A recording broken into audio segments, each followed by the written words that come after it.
জ্যোতিষীর কাছে হাত দেখাই, জ্যোতিষীর কথা আমার মনে তৎক্ষণাৎ কিছু প্রভাব ফেলে, এদিকে আমার ঈমান চলে গেছে।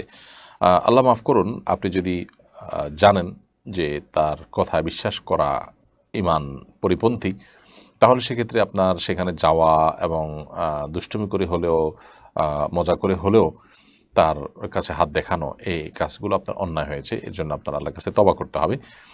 এবং আপনি যদি তার কথায় বিশ্বাস করেন এবং তার কথার উপর আস্থা রাখেন, তাহলে সেক্ষেত্রে ঈমান চলে যাওয়ার মতো কাজ হয়েছে। আল্লাহ মাফ করুক। আপনার তওবা করলে ইনশাআল্লাহ আল্লাহ তাআলা মাফ করবেন আপনাকে।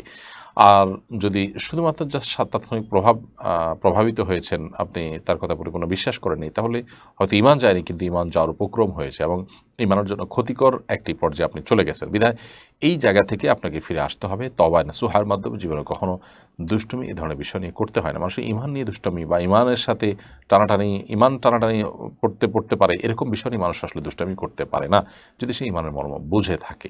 আল্লাহর কাছে পরিপূর্ণভাবে ইস্তেগফার করা উচিত খাঁটি অন্তরে। এমনি বাবলু মোল্লা লিখেছেন, ইমাম সাহেব নির্দিষ্ট সময়ের চেয়ে একটু দেরিতে আসেন, এই সময় দেরি না করে কেউ কি নামাজের ইমামতি করতে পারবে নাকি অপেক্ষা করবে? ইমাম তিনি যদি মাঝে মধ্যে বা হঠাৎ এরকম করেন যে তার একটু দেরি হচ্ছে, তাহলে সেক্ষেত্রে ইমামের জন্য অপেক্ষা করাটাই হলো সুন্নাহ। নবী করিম সাল্লাল্লাহু আলাইহি সাল্লাম একদিন এশার সালাত আদায় করতে আসতে তার একটু বিলম্ব হয়েছে। এর মধ্যে সাহাবীদের অনেকে মসজিদে নববীতে শুয়ে পড়েছেন, অনেকে ঘুমিয়ে পড়েছেন। নবী সাল্লাল্লাহু আলাইহি ওয়াসাল্লাম আসার পর সবাই আবার প্রস্তুত হয়ে সালাতে শামিল হয়েছেন। এই জন্য ইমাম সাহেবের যদি কখনো দেরি হয়, সাধারণত 1 মিনিট 2 মিনিট 4 মিনিট এর বেশি দেরি হয় না। যদি এরকম কালে ভদ্রে কখনো দেরি হয়, তাহলে সেক্ষেত্রে ইমাম সাহেবের জন্য অপেক্ষা করাটাই হলো সুন্নাহ। আমরা যথাসম্ভব চেষ্টা করব ইমাম সাহেবের জন্য অপেক্ষা করার।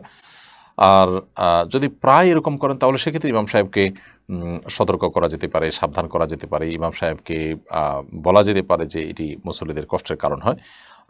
সেটুকুই ইনশাআল্লাহ বিইذনিল্লাহ আশা করি যথেষ্ট হবে তার সংশোধনের জন্য। তারপরে যদি তিনি নিয়মিত এরকম করতে থাকেন, তাহলে কর্তৃপক্ষ চাইলে সেই ইমাম যার টাইম জ্ঞান নাই বা তিনি এরকম নিয়মিত দেরি করেন, তাতে মানুষের অসুবিধা হয়, তাহলে সেক্ষেত্রে তার বিকল্প কোনো ব্যক্তিকে নিয়োগ দিতে পারেন।